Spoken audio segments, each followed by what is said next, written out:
Fala pessoal, estamos aqui em mais um Isbel Talks. Hoje eu estou aqui com um convidado especial, um amigo já, né? Professor, já virou quase meu psicólogo já também. Matheus Vutsky. Mas antes de apresentá-lo melhor aqui, eu quero lembrar você que nós estamos ainda em período de matrícula aqui no Isbel. No dia 29 desse mês, teremos a próxima entrada aí para quem quer fazer o pastoral EAD, ainda no valor de R$ 100. É promocional, você não vai estudar teologia na qualidade que nós temos aqui, por esse valor, em canto nenhum. Eu tenho certeza disso.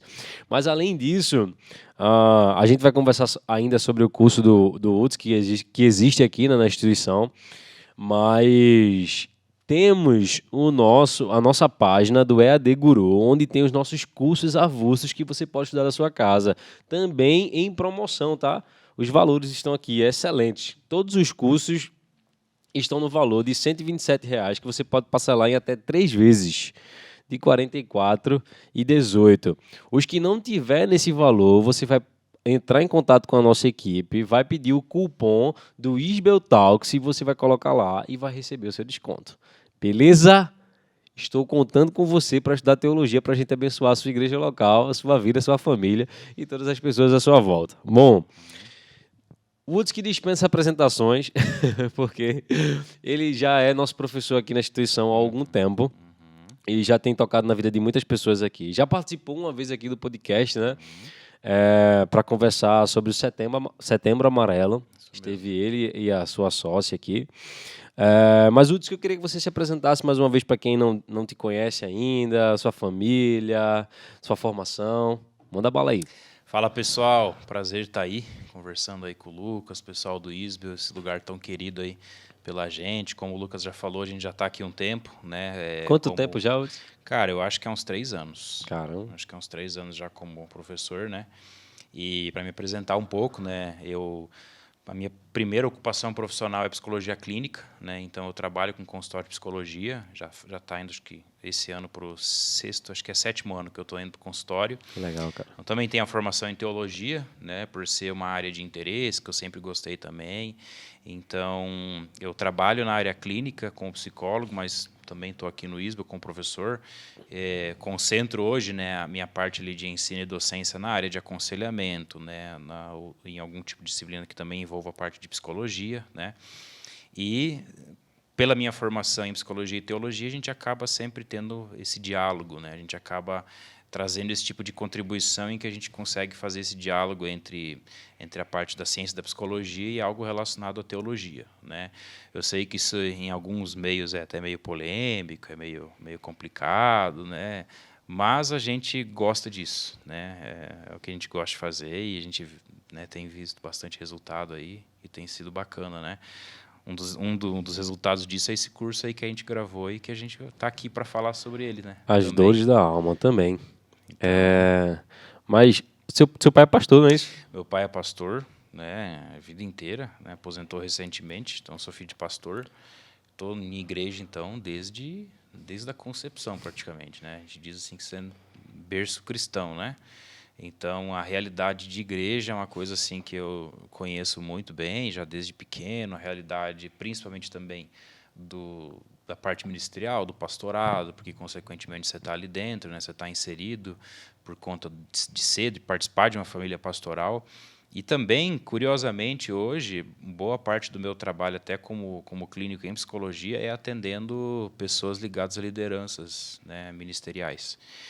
Então, assim, essa também é uma área aí bastante interessante, né, que a gente podia só falar sobre essa questão, né, da saúde mental ali do ministro evangélico ou do pessoal que trabalha com liderança eclesiástica, né, que tem os seus desafios, os seus dilemas, as suas dificuldades, né, e que muitas vezes como é que eu posso dizer, né, é deixado de lado aí um olhar mais atento para a saúde mental, até para a saúde física como um todo, né.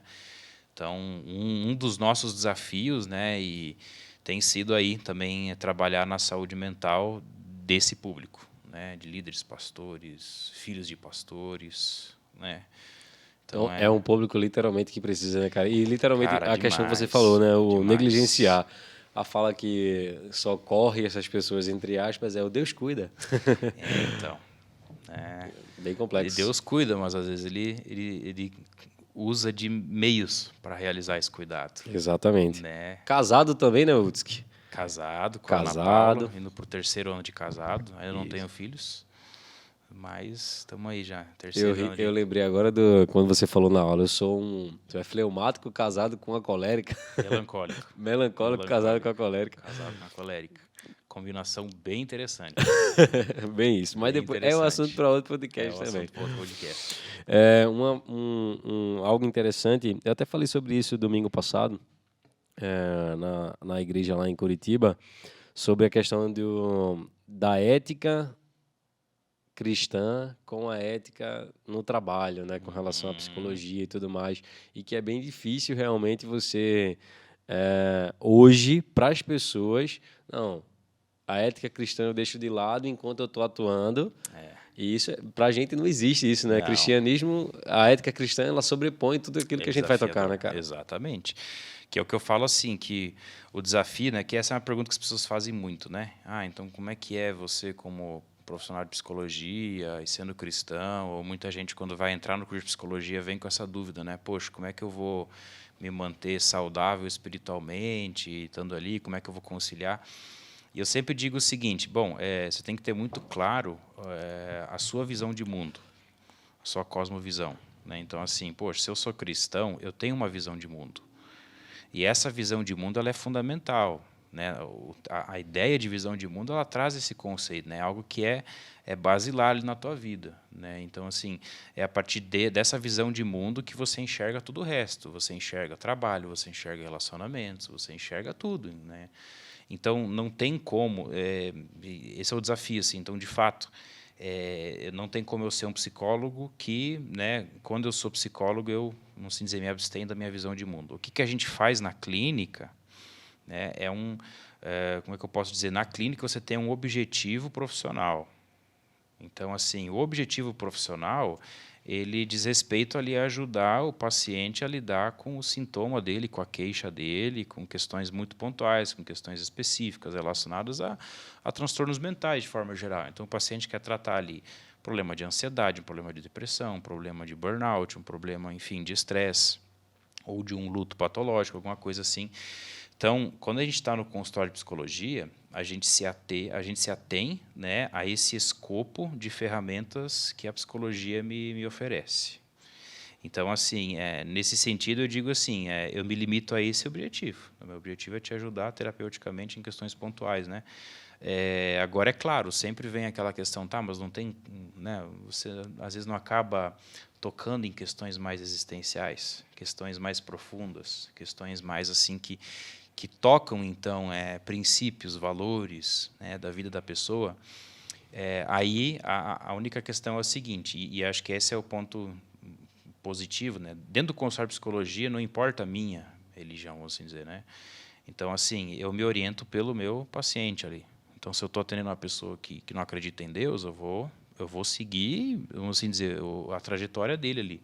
Como profissional, eu preciso fazer isso, né? Então, eu vou seguindo o caminho. Eu sempre digo assim, a minha ética principal é a ética do paciente. Então, se ele tem uma religião X, eu vou trabalhar com aquilo. E se ele quiser entrar em questões existenciais, ele vai entrar a partir da religião dele, tudo bem. Porque ali o meu objetivo é isso, né? O meu objetivo é outro, é profissional, é terapêutico. E ali, como cristão, então, o meu objetivo é ser o melhor profissional para ele, né? Conseguir oferecer o melhor que eu posso ali da psicologia para ajudar ele a ter ali o seu ganho terapêutico emocional, né? Então, dentro disso aí. Dentro disso tudo também ajuda um pouco a minha abordagem dentro da psicologia, né? Que é a logoterapia. Um dia a gente pode conversar sobre isso, né? Mas o que seria a logoterapia? Cara, a logoterapia, o nome assim da abordagem, né? Ela já já traz a ideia de a terapia do sentido, né? Que vem ali da palavra logos, né? No grego, que significa sentido, propósito, enfim.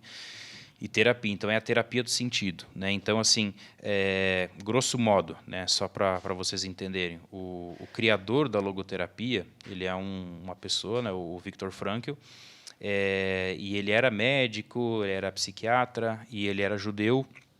E ele tinha uma visão de homem, uma visão antropológica de homem que, vamos assim dizer, contemplava a dimensão espiritual. Só que quando a gente diz dimensão espiritual a partir de logoterapia, a gente não está dizendo aquela dimensão espiritual tal como a gente compreende no meio religioso, na igreja. Quando a gente fala em dimensão espiritual, principalmente na psicologia, também na logoterapia, a gente está falando dessa dimensão maior de sentido e propósito. Então, toda vez que a gente entra na dimensão espiritual do homem, no sentido da logoterapia, a gente está entrando nessa dimensão mais relacionada ao sentido da vida, ao propósito da vida. A forma como o homem ele interpreta e dá um propósito para além, né? Aquela parte mais ampla, mais longe do horizonte da existência, né? Então, esse é o sentido da dimensão espiritual, né? Que tem uma conotação dentro da logoterapia de você enxergar o homem para além de somente impulsos naturais, impulsos biológicos, impulsos sexuais, impulsos relacionados ali a uma parte mais biológica, até mesmo mais primitiva do homem, e também de enxergar o homem para além de alguns complexos infantis, como complexos de inferioridade, essas coisinhas assim, mas de enxergar que não, é que no fundo o homem ele tem um desejo muito maior, que é um desejo por, na sua vida, encontrar um propósito, um sentido, né? Vamos assim dizer, um porquê viver, um para que viver, né? Então, essa é a tal da dimensão espiritual segundo a logoterapia, né? Que nem você viu, em momento nenhum eu falei sobre Deus, sobre tal, coisa assim, né? Porque É um sentido independente, né? ela pega assim a questão humana. Então, olha para o ser humano e fala assim, cara, o ser humano ele tem isso dentro dele, essa necessidade, essa vontade substancial de algo maior, né? De um sentido maior, de um propósito maior. E a logoterapia, então, ela se abre para explorar isso. E não somente isso, mas ela entende que boa parte do padecimento humano ela diz respeito a uma frustração desse sentido.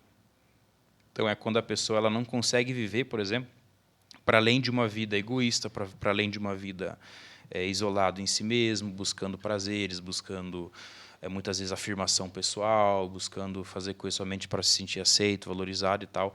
Não, a logoterapia ela entende assim que a vontade assim mais substancial do homem é essa vontade de chegar nesse ponto de encontrar um propósito maior para a minha existência. E é muito curioso que o Frank, quando ele trabalha isso, esse propósito ele sempre ele diz respeito ao homem sair de si mesmo. Então, ele usa um termo na logoterapia, que é o termo da autotranscendência. Então, isso que você falou agora é muito comum no meio onde as pessoas ensinam a você lidar bem consigo, se enxergar de fora. isso. É muito comum. E essa também é uma outra técnica, dentro da logoterapia, que é a ideia do autodistanciamento. Também tem a ver com isso, né? Mas é muito curioso assim, por que eu gosto muito da logoterapia? E eu vejo assim hoje que dentro dali dos recursos, das abordagens que a gente tem dentro da psicologia, a logoterapia ela é aquela assim que mais oferece um subsídio para a gente trabalhar questões assim mais espirituais, mais amplas, mais profundas relacionadas ao homem, né? Embora, claro, segundo a logoterapia, a gente não pode misturar a logoterapia com a religião em si, mas o ponto é entender o quê? Ela se abre para a possibilidade da dimensão espiritual, e é óbvio, né, se a gente for ver bem, como que as pessoas preenchem os sentidos na vida delas, como que as pessoas dão sentidos últimos, elas recorrem a recursos como a religião. Então, é por isso que a logoterapia é uma abordagem muito aberta à influência da religião. Por isso que, inclusive, dentro da psicologia, ela é uma abordagem muito assim, até malquista, muitas vezes. Mal vista, assim, porque as pessoas falam esse negócio de misturar religião e tal, mas não é que está misturando, é que eles entendem que essa parte ela é uma parte importante do homem, né? Então, mas o ponto é que a logoterapia ela abre para o diálogo com as religiões, né? Então, se ela abre diálogo com as religiões, então, obviamente, ela também abre diálogo com o cristianismo. Então, e ela traz isso, né? Essa possibilidade de você com o seu paciente ali conversar sobre espiritualidade, sobre religião, se for o caso, mas sempre, obviamente, dentro do consultório de psicologia, respeitando a crença da pessoa, né? A crença do paciente. Isso é substancial, isso é fundamental. Mas o que eu acho mais legal da logoterapia é essa questão, esse conceito da autotranscendência, né, que é basicamente a ideia é o seguinte: o homem ele se realiza plenamente quando ele é capaz de sair de si mesmo. O sentido da vida, de fato, ele se encontra fora de você e não em você. Então, como você realiza o sentido da vida? Se dedicando a algo que seja fora de você, ou se dedicando a uma causa, se dedicando a um trabalho, se dedicando a uma pessoa, se dedicando a um relacionamento, sempre se dedicando para coisas que vão te levar para além de si mesmo. Entende? Esse é um dos conceitos que mais me atrai na logoterapia. Filosófico também, né, cara? Tô com vontade de anotar, me dá um caderno. E é bem legal, assim, porque... Tô me sentindo aqui, isso aqui tá dando sentido pra minha vida, entendeu? Não, mas é legal porque, assim, a gente vê muito hoje num discurso, principalmente de saúde mental, é um discurso muito autocentrado. É um discurso muito do tipo assim, você precisa se valorizar, você precisa se reconhecer. É um discurso que vai muito para uma via de a gente usa esse termo, de autorrealização. Né? Então, tipo assim, a pessoa feliz é aquela pessoa que ela tem um senso de autorrealização. Só que o problema, e essa é a crítica que a logoterapia faz, né? É que muitas vezes isso faz o sujeito ficar muito preso dentro dele, muito preso às próprias as expectativas que ele tem em relação a ele mesmo, as expectativas que ele tem em relação à vida, as expectativas que ele vai ter então em relação aos outros. Então coloca ele muitas vezes nessa posição mais fechado em si mesmo, e isso pode gerar um problema, né? Que muitas questões mentais, de sofrimento mental, estão ligados a isso, com assim um excesso de eu mesmo, vamos dizer, porque eu estou olhando demais para mim, eu estou colocando muito foco de atenção em mim. Entendeu? Enquanto a autotranscendência, ela é um convite para você sair de você mesmo. Entendeu? E não é um sair do tipo, então eu vou, sei lá, vou viver escravo da vontade do outro. O Frankl, inclusive, a gente diz o seguinte, que quando você tem uma frustração de sentido, quer dizer, a pessoa ela não tem um sentido sólido na vida, ela vai geralmente se entregar a um conformismo ou a um totalitarismo. O que é um conformismo? É do tipo assim, todo mundo está fazendo isso, todo mundo está vivendo essa vida aí, também. Então é isso aí. Ou tipo um totalitarismo, que seria você se submeter a uma tirania de um outro. Né? Tipo assim, ou viver ou fazer aquilo que um outro ali está te mandando, ou sei lá. Então, veja, me abrir, sair de mim mesmo, não tem a ver com eu entrar numa relação de subjugação a partir da vontade do outro. Não, ela tem a ver com, primeiro, eu preciso saber muito bem quem eu sou, ter uma noção, sim, da minha identidade. Então, é claro, é óbvio, né, que antes de você ser capaz de você sair de si mesmo, você tem que saber quem você é. Você tem que ter a tua base. Você tem que ter uma noção mínima existencial de quem você é, da sua identidade. Até porque, com base nisso, você sabe qual que é a tua utilidade como pessoa. Você sabe qual que é o teu poder de ação, você sabe no que você pode ser útil na vida dos outros, no que você pode contribuir, no que você não pode. Então, você tem uma visão muito clara dos teus limites, das tuas condições, dos teus limites, das tuas possibilidades, das tuas dificuldades. E é com base nisso que você consegue se endereçar em relação ao outro de forma muito consciente. Né, sabendo no que você pode ajudar, sabendo no que você deve ajudar, sabendo naquilo e também sabendo naquilo que você não deve ajudar, naquilo que não te compete, naquilo que, entende? Então, assim, tem que ter uma visão muito clara de quem você é, mas o desafio último sempre é não ficar nisso, é sair de si mesmo, né? Eu gosto muito de dizer, cara, isso é vida madura. Vida madura é a capacidade de sair de si mesmo e enquanto você fala, eu não consigo desvincular isso do evangelho em hipótese nenhuma. Veja bem, né? Não consigo, cara. Tipo, é literalmente ensinando uma pessoa a se tornar um discípulo maduro, uma pessoa mais madura em Cristo. Total. E essa é a questão. Eu gosto muito desse tema, né? Tipo, pra mim, eu poderia passar 5 horas aqui de podcast, né, Eric? Mas eu gosto demais desse tema. E é literalmente porque os dilemas que existem na vida do homem, onde você até falou sobre o senso de propósito e tudo mais, é engraçado que se assemelha a muitas pregações que quando falam o seguinte, a pessoa que tem um buraco na alma, né? Tipo, algo que não consegue ser preenchido por nada, ele não consegue ter sentido na vida e ele precisa se encontrar de alguma forma. Agora é uma questão, né? Que isso também, embora seja um dilema de todos, eu não consigo ver ninguém que não tenha esse dilema, mas em algum momento isso pode se tornar uma dor que virou uma doença, literalmente, né? Total. Porque é o seguinte, esse questionamento aí, essa interrogação a respeito de propósito, eu tenho na minha vida inteira. Eu durmo, acordo e fico, eu preciso me sintonizar com o que eu tenho que fazer. Mas em alguns momentos na minha vida, eu pensei tanto nisso que isso foi um problema para mim. Talvez o motivo da depressão. E isso é muito real, né, cara? Exato, assim, é porque, querendo ou não, a gente pode dizer assim que um caminho natural de amadurecimento do homem, em algum momento da tua vida, ele vai te colocar diante dessas questões mais profundas, mais existenciais. Então a gente sempre diz assim, o caminho de desenvolvimento humano ele é todo um caminho, né? Então primeiro você é uma criancinha, você é um bebezinho, que, enfim, você não tem noção de nada, você nem tem noção de quem é você, de quem que é o outro e tal. Então o caminho de desenvolvimento ele vai percorrendo todo um caminho que começa ali vou usar esse termo assim, o sujeito tomando posse de si mesmo, tomando posse do seu corpo, de quem ele é, dos seus gostos, dos seus desejos e tal, dele desenvolvendo as suas competências, de desenvolvendo as suas aptidões, que muitas vezes no começo da vida ainda tem muito a ver com de certa forma, se balizar, né, segundo ali a vontade do outro, segundo a expectativa do outro, porque a gente ainda está tateando na vida, né? A gente ainda não sabe o que a gente veio, né? E o meio interfere E o meio absurdamente nisso. interfere, né? Até a gente caminhar para uma vida adulta e chega na idade do adolescente, que a gente sempre fala que é aquela idade em que você começa a testar a sua força, que você começa a querer, tipo assim, não, eu quero saber quem eu sou mesmo, eu quero criar minha identidade, eu quero me diferenciar daquilo que eu não sou. Então, por isso que é comum nessa idade o adolescente ter um estereótipo meio de rebelde, né? Porque no fundo não é que ele é rebelde, é que ele quer por um momento meio que afastar algumas referências, porque ele quer, tipo assim, decidir por ele mesmo quais são as referências que ele quer. É engraçado que eu lembro dessa Entende? fase na minha vida. Eu lembro da fase de, tipo, eu testando o que ia ficar legal em mim. Tipo, o meu Exato. cabelo. Eu já tive cabelo de todas Exato. as formas. Quem me conhece sabe, eu já tive moicano, pintado de amarelo, com dread, com um monte de coisa. Essa moicano era Todo mundo tinha, né? Cara, Mas eu pintava. era estereótipo da adolescência, do adolescente, né? Isso, Cabelo cara. moicano. Lembra daquelas tatuagens Megabuse? Vocês tinham isso aqui também? Tinha Megabuse. Rapaz, agora Aquela do vocês- chiclete. Era uma que tinha chiclete.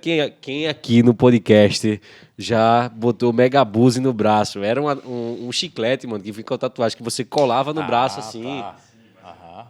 Não tinha esse O nome. chiclete chamava Megabuse, pelo menos na minha Aham, época, né? tinha, aham. Enfim, eu tentava me encontrar. Eu tentei andar igual um maluqueiro, tentei igual. É engraçado É isso, cara. basicamente isso. Você está ali se testando para ver com qual roupagem, vamos assim dizer, que você se identifica mais. Por isso que eu falei, por isso que é normal essa ideia do adolescente como um cara meio rebelde, assim, aquela pessoa que quer meio que não quer seguir o que os pais querem dizer, não quer impor, porque ele está tentando se encontrar e ao mesmo tempo ele está medindo a força dele, ao mesmo tempo ele está tentando medir a opinião dele, a força dele, né, do que ele é capaz, do que ele não é capaz. Então, o adolescente também, com essa imagem às vezes do rebelde, tem essa conotação porque ele está se testando, ele está se provando, ele está se colocando em desafios para vencer, para tentar, de certa forma, construir uma voz, construir uma força e tal, né? Só que daí é muito curioso, né? Porque o adolescente ele ainda tem uma visão muito fantasiosa da vida, né? Muito imaginativa, muito assim ainda. É curioso, é muito legal conversar com o adolescente, porque às vezes o adolescente tem uma visão de que a vida é fácil, de que a vida assim é tudo meu. Eu sempre digo assim, adolescente meio que acha que todo adulto é hipócrita, né? E que a vida é fácil. Assim, se conversar com o adolescente é fácil, assim, não, porque quando eu crescer eu vou abrir uma empresa, não sei o quê, vou ganhar dinheiro e pá, porque tá. Engraçado que se ele não for esse adolescente aí, se ele já for uma pessoa mais madura, ele já é alguém que chama muita atenção, né? Tipo, opa, esse jovem aí pensa diferente. Então, mas aí o que acontece? Daí esse adolescente entra na vida adulta. Aí na vida adulta, cara, que é aquela. Você se dá conta com uma espécie de solidão existencial. Do tipo assim, cara, agora é eu com eu mesmo, né? Tipo, não tem mais papai, não tem mais mamãe. Agora é eu, né? Eu tenho que fazer minhas coisas. Agora eu tenho que decidir para onde que eu vou mesmo. Agora eu tenho que me encaixar num trabalho. Agora eu tenho que ser útil, né? Isso. Agora eu tenho que, tipo assim, eu tenho que provar então agora o que eu digo. Eu tenho que ser capaz de fazer alguma coisa. Eu tenho que realmente produzir um ganho real na realidade. Então você começa a ver, opa, é diferente. Então você começa a virar a pergunta, começa a ir para esse lado do tipo assim, meu, eu sirvo para quê? Qual que é a minha utilidade?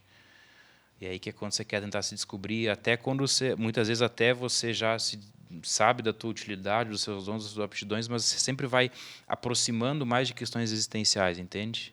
Por isso que a gente meio que tem esses termos de dizer das crises de meia-idade, das crises dos 30 anos, da crise dos 40 anos, porque, de fato, né, quanto mais você vai se aproximando da morte também, você já viveu muita coisa, E parece que você vai ficando mais sensível a essas questões existenciais, né?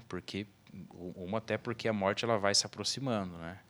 Então você começa a se questionar do tipo assim, cara, será que tudo que eu fiz tinha valor? Tem um propósito? Para que tudo isso? Por que eu faço tudo o que eu faço? Entendeu? E o Franco ele vai entender assim que boa parte da crise do homem é essa e não entender o propósito.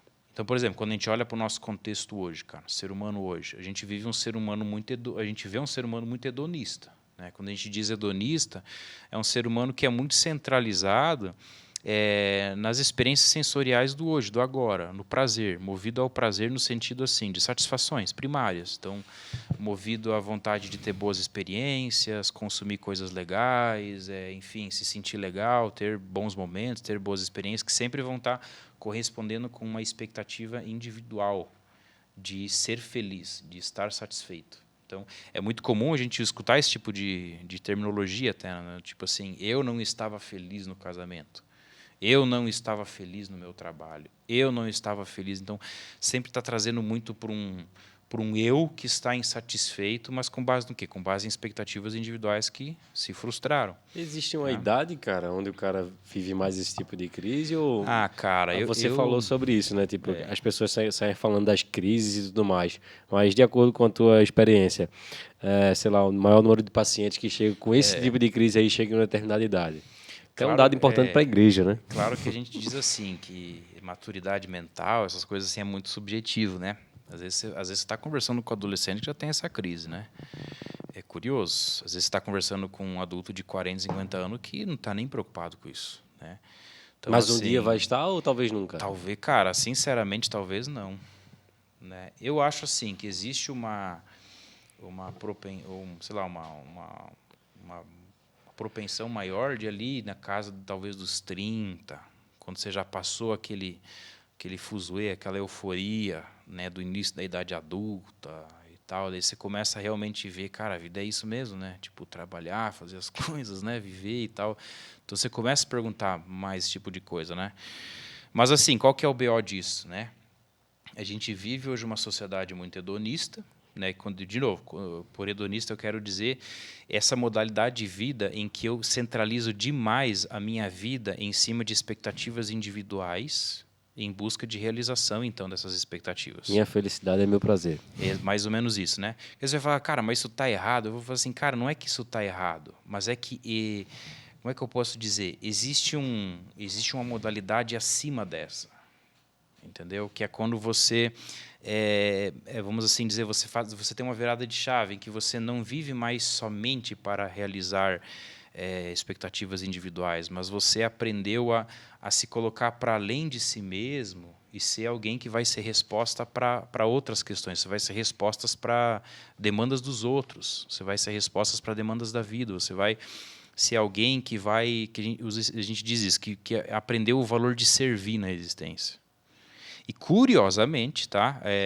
Se você for conversar com pessoas mais velhas, pessoas maduras, você vai ver assim, que isso também traz uma satisfação, individual até, que é quando você é capaz de se sentir realizado por exemplo, ver tudo que você criou, ver tudo que você produziu em prol de um benefício comum ou em prol da família que você construiu. Então, assim, você se negar, né, ou seja, negar suas expectativas individuais a fim de servir a propósitos maiores que se dão para além de você, traz um tipo de satisfação que a gente pode até dizer que é uma satisfação até superior. Entende? Tem o lance da liberdade também que entra com isso, né? Que tipo, a pessoa que é realmente livre, ela não está presa em si mesma, né? Cara, isso é muito verdade, assim, né? Porque como é que a gente pode dizer, né? Essa forma de hedonismo, ela gera uma escravidão a aquilo que a gente chama de um totalitarismo do eu. Entendeu? Então, no fundo, assim, eu tô preso aos meus desejos individuais, que, vamos falar assim, bem a verdade. Se você observar na prática, você vai ver o quê? Que os nossos próprios desejos, eles oscilam muito. É muito volátil, ele vai mudando, ele vai oscilando. Então, por isso que é muito comum você ter o estereótipo de uma pessoa que, na verdade, parece que ela está o tempo inteiro insatisfeita. E não satisfeita. Até porque, né, é curioso pensar, mas assim, a satisfação ela pressupõe uma insatisfação. Então, só existe uma satisfação se houve uma insatisfação anterior. Interessante isso, né, cara? Entendeu? Esse é o conceito básico, praticamente, de satisfação psicológica. Tipo assim, o que é satisfação? É alívio de tensão. É alívio de um estado de desprazer. Isso é satisfação. E o lance da pessoa, por exemplo, até quando alguém vai dizer assim, não, a pessoa que venceu na vida, que era pobre e ficou rico, ela consegue valorizar um pouco mais a riqueza, porque ela tinha uma insatisfação antes e passou a ter essa satisfação. Quem viveu numa linha que não teve nem altos e baixos, né, não consegue valorizar muito bem aquilo, né? Acho que por isso que existem as dores da vida. Elas são necessárias. As dores, as dores da alma são necessárias. E se você diga aí, o pitch de venda, se você está com dores na sua alma agora, você tem que comprar esse curso aqui do Matheus Mas Woods. é legal, cara. É legal. Cara, tem alguma. Se tratando dessas dores, né? Hoje em dia existem algumas dores da alma que elas são mais vistas na sociedade. Por exemplo, surgiu aí, alguns anos atrás, o burnout. Burnout. Antes disso, eu acho que nem existia burnout. Quando foi que surgiu o burnout, cara? Por que eu tô falando disso? Eu queria listar aqui contigo quais são as 3 dores da alma que é recorrente no nosso dia a dia, que mais você, tipo, tem experiência, tem visto pessoas vivendo essas dores, né? E como a gente poderia ajudar as pessoas que estão em casa de alguma forma a se desvincular disso, ou diminuir essas dores. Não só comprando curso, não só sendo atendido pelo Matheus, ou por qualquer outro psicólogo da sua região aí que você confie, mas dicas que a gente possa ajudar ela de alguma forma aqui. Vamos primeiro para as 3 dores. Eu acho assim que hoje o que está muito em alta, em primeiro lugar, pelo menos a minha clínica, né? É claro que, né? Mas eu vejo muito, em primeiro lugar, a ansiedade. Ansiedade. Ansiedade e estresse, que as duas coisas elas caminham bem próximas. Então né? vamos tratar como sendo uma só, ansiedade e estresse. Você, Eric, que estava passando por ansiedade e estresse na vida, ele estava aqui conversando comigo ontem. Cara, tem algumas. Cara, e para mim isso é muito comum também. Total. Eu tô vivendo uma vida massa, tá tudo muito bem, do nada um pico de estresse, estraga tudo. Enfim, vamos lá. E, você tá se vendo nesse podcast, então vamos lá, vamos aprender aqui com o Matheus. Mas e por conta, assim, algumas questões para a gente pensar, né? Mas a questão da ansiedade e do estresse elas estão muito ligadas, até porque, assim, fisiologicamente falando, os sintomas são parecidos. A gente pode até dizer que são os mesmos, né? Quando a gente fala em ansiedade, é o eixo do estresse também, são os mesmos sintomas ali, né? Os clássicos, né? Taquicardia, sudorese, a tal da crise de ansiedade, né? Falta de ar, coração batendo mais forte, sensação de falta de ar, né? E tontura, náusea, aquela coisa assim toda relacionada à crise de ansiedade, também tem a ver com picos de estresse, né? Desfoco também tem a ver com Também, isso. que é a tal da vertigem, né? Você fica meio que, né? Mas quando eu falo de desfoco é o seguinte, quando eu tô me sentindo ansioso, eu não consigo produzir nada. Ah, sim, é porque é o seguinte, né? Tem toda uma explicação fisiológica para isso bem interessante, né? Mas assim, é porque realmente das consequências ali dos sintomas da ansiedade é a dificuldade de concentração, é a dificuldade de atenção. Né? Por isso que a gente fala assim, hoje a gente tem muito TDAH, né? É explosão de TDAH, né? Mas até que ponto, assim, e é de fato isso, né? Um profissional competente, antes vamos dizer, ir para um TDAH, ele vai querer confirmar, será que não é uma ansiedade descontrolada?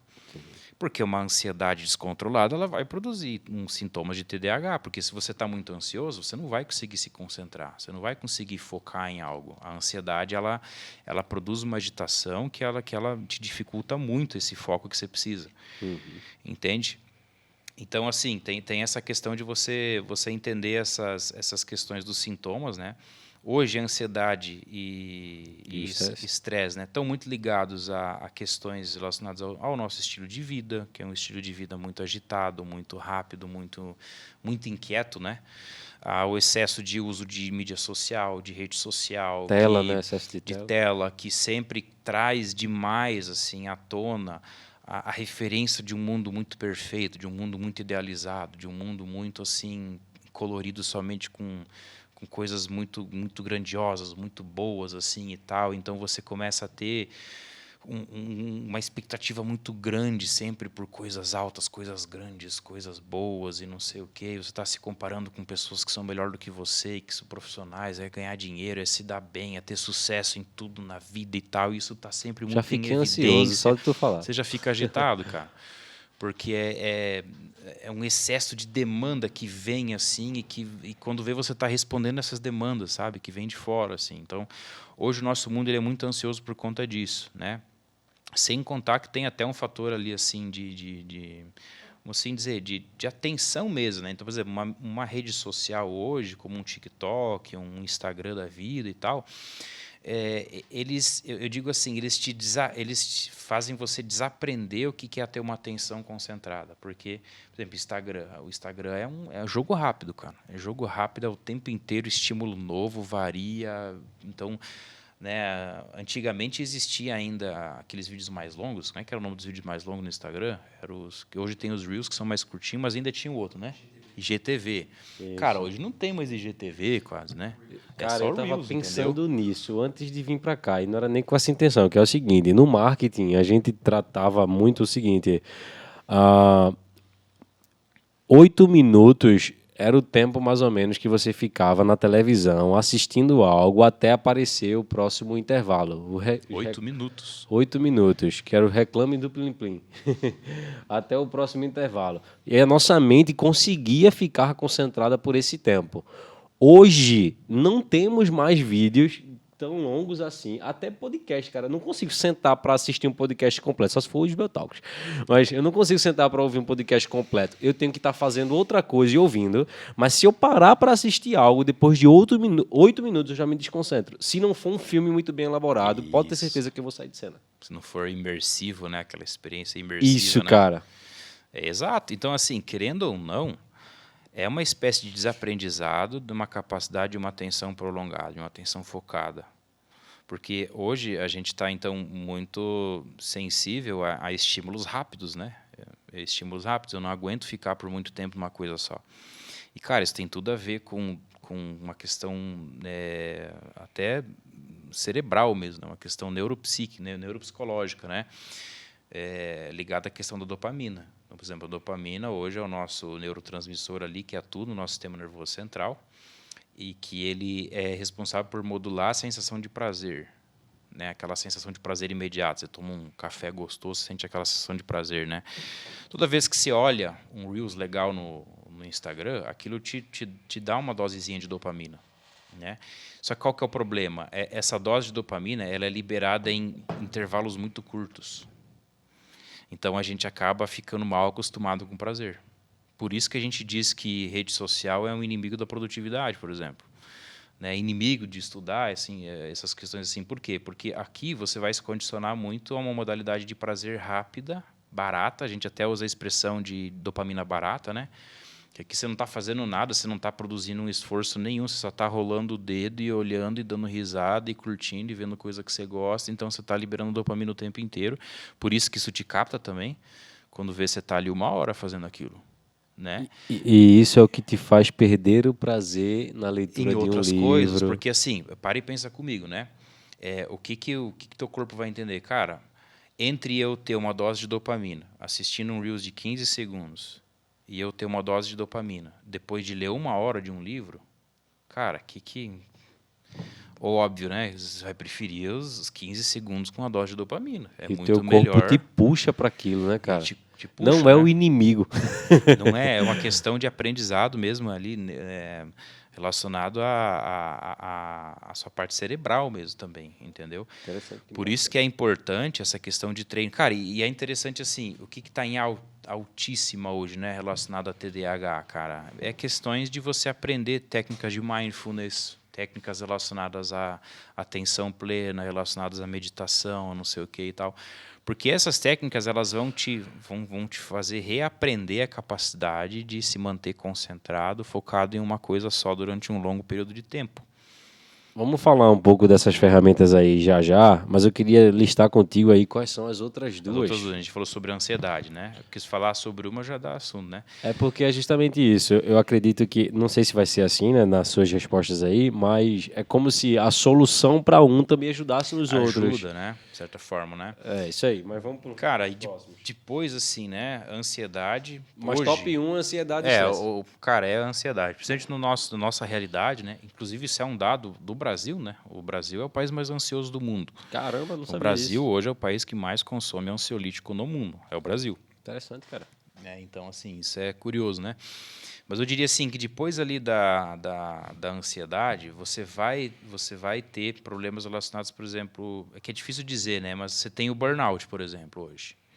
Né? Burnout, depressão e burnout. E burnout ganha, cara. Não, aí acho que já não. Depressão ainda ganha. Entendi. Né? Mas burnout hoje é bastante comum. E assim, aqui eu tenho um ponto de que é uma abertura de um diálogo, né? Não é uma opinião minha fechada, não é é só uma percepção minha que me faz pensar em uma determinada direção. Que é eu tenho às vezes uma leve sensação de que a nossa geração ela é emocionalmente mais fraca, ela é emocionalmente mais frágil, ela tem menos resistência emocional para as coisas, ela tem menos resistência física para as coisas. Então, se a minha resistência ela é mais baixa, o esforço ele se torna mais penoso. Então, por isso que eu vejo que tem tanto burnout hoje. Às vezes não é nem por excesso de trabalho, talvez, não é nem é porque às vezes a gente está tão fragilizado enquanto pessoas que qualquer tipo de esforço já nos exaure. Eu lembro de um dado Entende? que você mesmo deu, cara. Talvez eu erre nele aqui, mas é mais ou menos isso. Que o estresse que um adulto da década de 70 sim. tinha é o estresse que uma criança hoje é Isso, capaz de uma criança suportar. normal. Uma criança Criança normal do tem esse cotidiano. mesmo nível de estresse. Então, esse nível de estresse que uma criança tem era uma loucura Naqueles na tempos, década de eu acho que 70. era a década de 50. Na década de 50. Falando desse dado que você falou aí agora, né, dessa informação, na verdade, desse pensamento, desse início de conversa, tu acha que isso também interfere no fato de ter deixado os adultos mais fragilizados? Tipo, a gente tem que lidar tanto com o estresse, tem que lidar tanto com a ansiedade, e isso ocupa tanto a nossa mente, isso nos fragiliza para algumas outras coisas. Tipo, já me sinto sobrecarregado quando eu entro numa atividade. Sim, sim. Eu acho assim que todo mal-estar ele acompanha o espírito da sua época. Né? Todo mal-estar ele acompanha as configurações da sua época. Né? Então, assim, cara, querendo ou não, vamos pensar o seguinte: a gente vive uma geração que é muito confortável. Hoje a gente tem uma vida muito confortável. Isso é fato. Né? Então, assim, e até no sentido assim, cara, você não precisa de muito, eu vou usar isso entre aspas, né? Você não precisa de muito para ser feliz. Né? Às vezes você tem um celular na mão, você já, entre aspas, né? Você já vai estar ali bem, vamos assim dizer. Você já vai estar entretido. Dopaminado. Acho que essa é a melhor. Dopaminado, né? Então, assim, a nossa geração, ela ama muito o conforto. E quando eu digo por conforto, eu estou querendo dizer que ela é uma geração muito, ou melhor dizendo, ela tem pouca resistência ao desprazer. Pouca Entende? resistência ao Pouquíssima desprazer. resistência ao desprazer, entendeu? Então, assim, o exemplo claro, né? O exemplo que eu dei entre você ficar mexendo no Instagram e fazer um trabalho de faculdade, ou pegar, sentar e ler um livro, é desprazeroso. Em um primeiro momento, sentar, ler um livro, estudar, produzir, é desprazeroso, porque a recompensa ela só vem depois, certo? Então, se você vai precisar aguentar, resistir àquele desconforto durante muito tempo até chegar a recompensa. Interessante. Aqui, cara, a gente é acostumado com dose rápida de prazer, entendeu?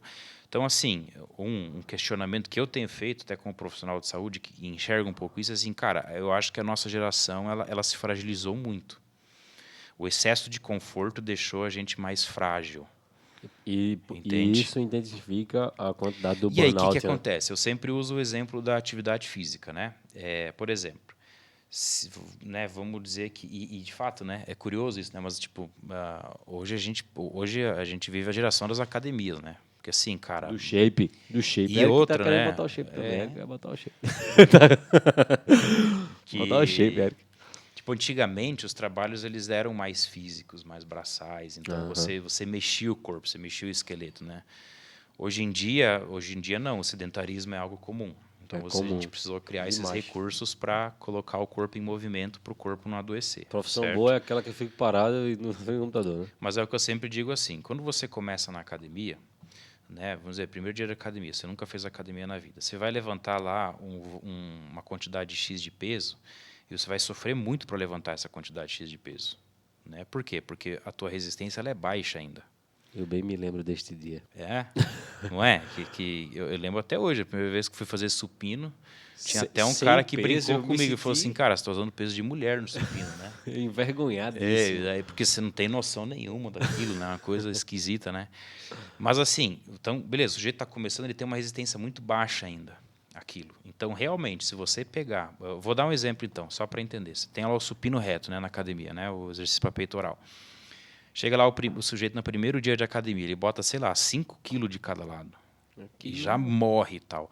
Aquela pessoa, se você colocar 10, ela não vai aguentar. Se colocar 15, então, colocar 20, ela vai... Aquilo vai até machucar ela. Isso. Até se lesionar. Certo? Por quê? Porque ela ainda não tem resistência para isso, ela não tem musculatura para isso. Mas, à medida em que ela vai treinando, ela vai evoluindo, ela vai pegando cada vez mais carga, e daqui a pouco ela está ali pegando 20, 30, 40, 50 quilos, que nem você, de cada lado no supino. É outra história. Entendeu? Com creatina e polivitamínico e whey, a gente chega Mas a ideia é essa. A ideia é o seguinte, o que gerou resistência nessa pessoa? O treino. O que gerou resistência na vida dessa pessoa? Vencer o desafio. Se expor a um desconforto, porque é desconfortável, você está lá, não é gostosinho, é dolorido, é difícil, você tem que se motivar, você tem que estar lá. Mas vencer esse desprazer te tornou uma pessoa mais forte. É exatamente isso, né, cara? Entendeu? Agora aplica isso para a questão mental. A nossa geração, cara, ela é... Eu vou usar esse termo, desculpa usar esse termo, é tarada por saúde mental. É demais, assim, é tipo, qualquer coisinha já está me colocando num estado de tensão mental e eu não posso colocar a minha saúde mental sob tensão. Só que isso fragiliza, de certa forma, por outro lado. Porque se você não é tensionado... Se eu não me desafio, se eu não me tensiono, se eu não me exponho a desprazer, eu não cresço como pessoa, cara. E é isso que é uma coisa que eu tenho insistido e minha linha de trabalho vai para essa direção. Claro, a dose disso precisa ser medida. É claro, tá, que tem sim. Existe o burnout verdadeiro, legítimo, que é a pessoa que trabalha demais, que realmente não tem limite. Sim, tem pessoas que precisam colocar limite nas relações. Sim, tem pessoas que são abusivas. Sim, tem tudo isso. Isso tudo é real, isso tudo é verdadeiro. Mas eu tenho enxergado muito também esse outro lado. Entendeu? E que, na minha opinião, isso tem fragilizado muitas pessoas, entende? Então, basicamente, eu estou dizendo o seguinte, que o nosso limiar de saúde mental, ele abaixou. Entendi, cara. Entendeu? Hoje a gente é muito sensível a pequenos problemas, cara. Entendeu? Então, a gente não tem tanta resistência emocional. O burnout, cara, é literalmente excesso de trabalho. Seria isso. Então, daí, voltando ao burnout, né? É que eu falei que, assim... questionei assim, até que ponto o aumento do burnout não tem a ver com essa baixa resistência emocional. O que, beleza, também não é tão simples assim, né? A gente fala, meu Deus, vocês são... Não. Cada caso é um caso, né? Mas assim, porque sim, tem os casos de burnout, isso tem bastante, que é o excesso de trabalho, que também temos que abrir para essa discussão também, né? A tecnologia, até que ponto ela não veio até para... Quase assim, hoje se você quiser trabalhar, você trabalha quase o dia inteiro. É isso aí.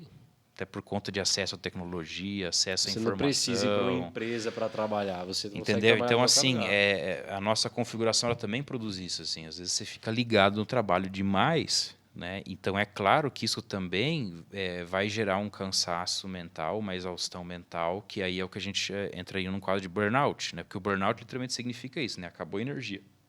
Acabou a energia. Porque, tipo assim, você se exauriu tanto, e assim, classicamente, inicialmente, o burnout ele veio como uma doença laboral relacionada ao trabalho. Então, era ali excesso de trabalho, demandas muito exaustivas ou que eram para além da capacidade daquele sujeito lidar, aquilo foi sobrecarregando, até que uma hora ele se exauriu. Né? Hoje a gente entende que o burnout ele já é relacionado a qualquer tipo de exaustão. Então, você pode ter burnout assim, relacionado a uma exaustão mental, relacionado a uma situação específica muito tensa que você está vivendo, mas sempre ainda é mais associado a trabalho, a estudos, coisas assim que exigem muito de você de forma contínua, repetida, sabe? Então, assim, eu vejo que, então, por um lado, beleza, tem o questionamento da baixa resistência emocional, que em alguns casos, quando você pegar uma pessoa, você vai ver assim, beleza, que ela está cansada e tal, mas até que ponto aqui não é baixa resistência, então eu preciso ajudar essa pessoa a ficar mais casca grossa emocionalmente, né? Não sei se isso acontece hoje em dia, cara, mas antigamente eu ouvia muito relato de pessoas, por exemplo, que quando ia estudar medicina, que tinha que estudar muito, né? A pessoa colocava uma bacia de gelo embaixo dos pés, levantava o pé assim, quando ela estivesse dormindo, o pé ia bater na água, tipo, as pessoas brigavam tanto e não tinha isso, cara. Aqui assim, daí a gente tem que dizer assim, às vezes não é que não tinha tanta consciência sobre isso, talvez. Talvez. Mas também, porque você sempre tem os dois lados da situação, né? Não é que não tinha, que talvez não tinha tanta consciência, né? Porque provavelmente tinha, né? Talvez hoje aumentou por Aumentou. conta dessa baixa resistência, né? Entendi. Porque tem os casos que então eu digo, você pega um caso de burnout, às vezes eu vou olhar isso, às vezes é a baixa resistência que com o tempo, com um jeito, com toda uma forma, você vai ajudar a pessoa a se tornar uma pessoa mais forte emocionalmente falando. Mas em outros casos é porque ela realmente tem muita demanda, ela realmente está carregando muitas coisas nas costas. Então aqui a gente vai precisar trabalhar numa questão de divisão de carga mesmo, assim, de aprender a lidar melhor com as coisas, limitar as demandas, tanto Você do pega a trabalho, agenda da pessoa, quando a relacionamento. pessoa chega lá, ó, tô com burnout, me Às dá vezes sua agenda sim, aí, às vezes sim. seu Google Agenda. A gente questiona, a gente pergunta da rotina e tal, aí às vezes você vai ver a pessoa tá o dia inteiro correndo atrás de coisa, resolvendo coisa, então vai ter burnout sim, entendeu? E às vezes não tem nada e tá. Entendeu? De novo, a tecnologia, cara, a tecnologia ela nos dá a possibilidade de resolver muito problema de uma vez só. Isso é aí bom? É bom, mas também é ruim, né, cara? também é ruim. Porque você está resolvendo um monte de problema de uma vez, mas você está também gastando a sua mente aqui, pra caramba nisso aqui. Então você cansa, você fica cansado. E em terceiro lugar, cara, seria o quê? Aí entraria a depressão mesmo, né? Se embora assim que um burnout, tá? É que eu sempre digo assim, o que vai diferenciar um burnout de uma depressão é o contexto, é você chegar, fazer uma avaliação, fazer uma triagem, porque os sintomas são parecidos. Então, no burnout, você vai ter alguém que vai estar sem energia, que vai estar sem motivação, que vai estar sem prazer de fazer as coisas, que vai acordar cansado de manhã, que não vai conseguir se concentrar. São sintomas muito parecidos de um quadro depressivo. Mesma coisa, falta de prazer, falta de energia, falta de motivação, não quer levantar da cama de manhã. Só que a diferença é o contexto, né? Pô, da onde surgiu aqui? Pô, Dos surgiu motivos, né, cara? de um trabalho que foi assim, blá, blá, blá, de um relacionamento foi assim, você vai, opa, aqui me parece um burnout, assim, né? Aqui já a depressão ela já tem uma recorrência maior muitas vezes, né? Você já pega o histórico clínico da pessoa, você já vê uma questão mais presente durante mais tempo, com certa recorrência, né? Que vai e volta, vai e volta. Então é um pouco diferente. Enfim, uma coisa interessante a destacar da depressão é que muita depressão é a evolução de um quadro de ansiedade, tá? Então, assim, muitas vezes você não tratar o seu quadro de ansiedade, ela pode evoluir para um quadro depressivo, que a gente até diz isso, né? Que quem é ansioso, né, é clinicamente mais suscetível a desenvolver uma depressão. Porque é basicamente o seguinte, cara, quando você começa a viver muito ansioso durante muito tempo, né, uma ansiedade crônica, um estresse crônico, né, o seu corpo ele vai entender, cara, isso não é bom para você, isso não é bom para a tua saúde. Isso, né? Emocionalmente você vai se exaurir, você vai se desgastar. Então é muito comum acontecer o quê? A pessoa está num quadro de ansiedade e ela vai migrando primeiro para um quadro de apatia. Né? Já viu isso? Tipo, a pessoa estava muito ansiosa, muito agitada, muito inquieta durante muito tempo, lutando, sempre muito ansiosa. Aí, de repente, ela começa a ficar meio apática, ela começa a desenvolver um outro tipo de sentimento, uma espécie de apatia, assim, diante da vida. Ficar meio assim, meio cética, meio apática, não sei o quê. Porque ela está meio que se protegendo já. É como se o emocional dela, tipo assim, não dá para viver ansioso assim o tempo inteiro. Vamos anestesiar um pouco essas emoções. Vamos ficar meio apático aí, para não sentir muitas coisas. Então, a pessoa começa a migrar de um estado de ansiedade, de tensão, de inquietação, para um estado de apatia. Então, daí, vamos assim dizer, para não se afetar tanto pela ansiedade. Só que o problema é que daí você também não se afeta pelo prazer, você também não se afeta pelas coisas boas da vida. Então é muito comum, às vezes, escutar do paciente ansioso, quando ele entra nesse quadro de apatia, do tipo assim, cara, agora, sei lá, parece que eu estou começando a perder vontade de fazer as coisas. Que quase do tipo assim, fiquei tão ansioso, lutei, não consegui nada, então você começa meio que assim, ficando apático, sabe? E isso aqui, se você não cuidar, pode evoluir para uma depressão. entendeu? De evoluir dessa apatia para um quadro depressivo mesmo, para daí você realmente já ter essa consolidado esse humor deprimido mesmo. Não, sei lá, nada tem mais prazer, nada mais faz sentido. E quais seriam, cara? A gente já está partindo para o fim já. Já estamos aqui há 1 hora, não é isso? Vamos partir para o fim. Mas quais seriam as dicas práticas para o pessoal adotar no seu dia a Rapaz. dia? É difícil isso, Tá.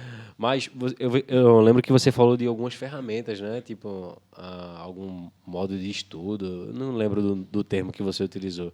Mas, enfim, quais seriam dicas, além de ir procurar um psicólogo, obviamente, mas quais seriam dicas práticas para o agora?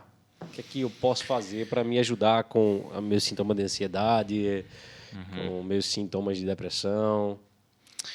Eu acho assim, uma das primeiras coisas, né? Todo processo de cura, de transformação, de crescimento, primeiro ela passa por uma virada de consciência, né? É uma questão de consciência mesmo. Então, em primeiro, assim, é você conseguir fazer essa avaliação da tua vida, do tipo assim, cara, qual que é a minha? O que eu estou vivendo? O que eu estou enfrentando? Qual que é o meu BO? Qual que é o meu problema? Entendeu? Eu preciso saber mapear o meu problema, eu preciso saber de onde que vem meu problema, eu preciso saber, eu tenho que ter convicção disso, porque senão não tem como você trabalhar. Então, primeira coisa assim, saiba dar nome para os seus problemas, saiba ter consciência dos seus problemas, entendeu? Porque isso vai te ajudar muito, né? Porque senão você fica meio que desnorteado, desorientado. Então, tudo vem para uma questão de consciência em relação aos seus problemas, em relação à origem dos seus problemas, que talvez, aí entra o ponto, às vezes você não vai conseguir identificar isso sozinho. Aí talvez é a questão de buscar ajuda, de conversar com alguém, de buscar uma ajuda profissional.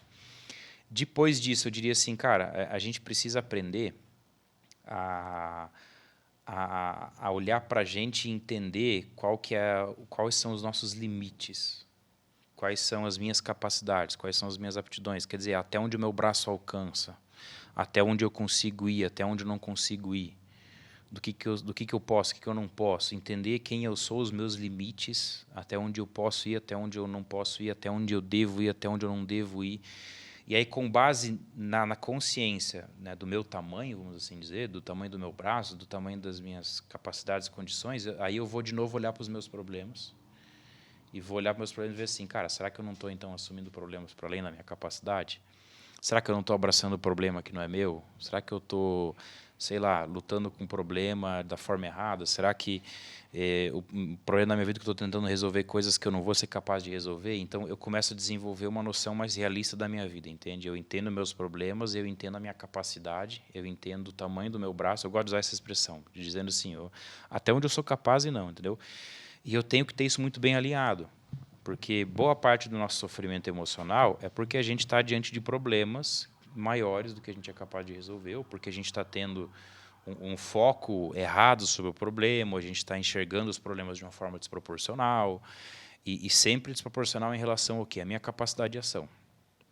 Então, o que é o correto? É eu estar alinhado, tipo assim, os meus problemas, eles estarem direcionados e alinhados com a minha capacidade de agir, com a minha capacidade de resolver os conflitos. Entendeu? Muitas vezes só em colocar isso em ordem já vai te ajudar muito. Entendeu? Depois, desenvolver mais o tamanho do teu braço. A gente precisa crescer como pessoa, a gente precisa se expor ao desafio. A gente não pode se conformar com uma vida excessivamente confortável. Isso vai te deixar fraco, isso vai te deixar vulnerável. Entendeu? Isso não é bom. Isso deixa a gente emocionalmente frágil. É o que a gente sempre diz assim, quando a gente ama demais o conforto, qualquer sinal de desestabilização começa a nos deixar desesperados. Né? E isso é um problema, porque emocionalmente você fica muito fraco, você fica muito vulnerável. E a gente não vive num mundo seguro assim, não. O nosso mundo ele tem os seus desafios. Então eu preciso ter na minha mente que eu preciso crescer como pessoa, eu não posso parar de crescer como pessoa. E crescer como pessoa não tem somente a ver com ter essa consciência de quem eu sou, ter a consciência do meu tamanho, ter a consciência dos meus limites. Crescer como pessoa também tem a ver com crescer no sentido assim, de evoluir, de aguentar mais coisas, de aumentar a minha resistência aos desprazeres. Estudar sobre isso também, né, cara? Estudar sobre isso, entende? Por isso que a gente fala assim, cara, o básico, a gente precisa cuidar do nosso corpo, a gente precisa cuidar da nossa saúde física. E a gente precisa cuidar da nossa saúde. E olha que curioso, né? Quando a gente fala assim, cuidar do corpo, o que hoje a gente faz? Vai para uma academia. Só que uma academia ela vai te exigir. A academia não é um lugar confortável, é um lugar desconfortável. Então, curiosamente, você quer melhorar a tua saúde do corpo, você precisa exigir do teu corpo. Agora aplique isso para a saúde mental. Se você quer melhorar a sua saúde mental, como que você melhora? Exigindo da Você sua precisa mente. exigir. Só que, claro, é óbvio, né? De forma controlada, de forma segura. Assim como você entra na academia, você não pode meter o louco. Você Tem não que ter uma pode... pessoa acompanhando ali para te dar um norte. Exato, tá? Então é claro, mas assim, tem que ter essa consciência de progressão também. Cara, eu tô ficando uma pessoa emocionalmente mais forte, menos abalado com as coisas. Eu acho que esse é um lance bem difícil de medir, sendo É sincero. difícil, por isso que às vezes a necessidade de um acompanhamento. Porque eu, olhando para a minha história, eu sei que eu passei por muitas dores que me tornaram a pessoa que sou hoje. Hoje eu lido com problemas, graças a Deus, em mesa, sorrindo. É até engraçado, parece ser sarcástico ou irônico, algo parecido com isso. Mas eu lido com problemas que para alguns é um BO gigante e para mim é mais tranquilo, porque eu já passei por aquilo antes. Mas essa medição é mais complexa, né? Mas aprender a fazer isso é necessário. Olha, a gente já conversou muito. E temos assunto ainda para passar mais 2 horas aqui conversando. A gente tem que ter mais. Quem apoia mais podcasts com o Utski aqui, deixa aqui nos comentários. Aperrei ele lá no direct do Instagram dele. Vamos deixar o Instagram dele também aqui na nossa descrição. Vamos fazer a postagem lá no seu Instagram também, colaborativa e tal. E que as pessoas que assistiram isso aqui possam pegar essas dicas. E não só isso, gente. Gente. É tanto assunto, tanta informação sobre você mesmo, porque é sobre a pessoa, né? O quanto você precisa evoluir, que você não tem condições de aprender tudo aqui. Não tem. Próximo semestre nós vamos ter aconselhamento pastoral com o Matheus Woods, que ele trata sobre todas essas dores aí, Ali bem destrinchadamente é um na curso, sala de aula. é bem legal, gente. É aprofundado. Muito aprofundado. Vou até colocar algumas pessoas para falar a respeito disso, que muita gente ama essa matéria. Para mim, foi uma das melhores. Até falei muito sobre isso, né? Os pastores precisam aprender sobre, não só os pastores, principalmente as pessoas que estão envolvidas aí no meio eclesiástico.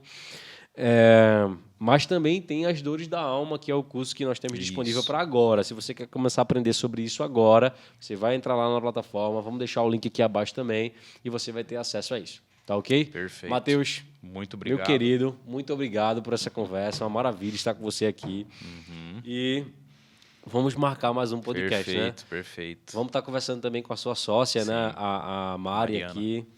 E eu tenho certeza que vai ser um tempo bem especial aqui para todos nós. Combinado. Bom, finalizamos mais um Isbel Talk. Tchau para vocês. Esse foi o Matheus Woodsky. Isso aí. Difícil de falar, né? Isso aí. Gente, obrigado. Até a próxima aí, viu? Até a próxima. Tchau, tchau.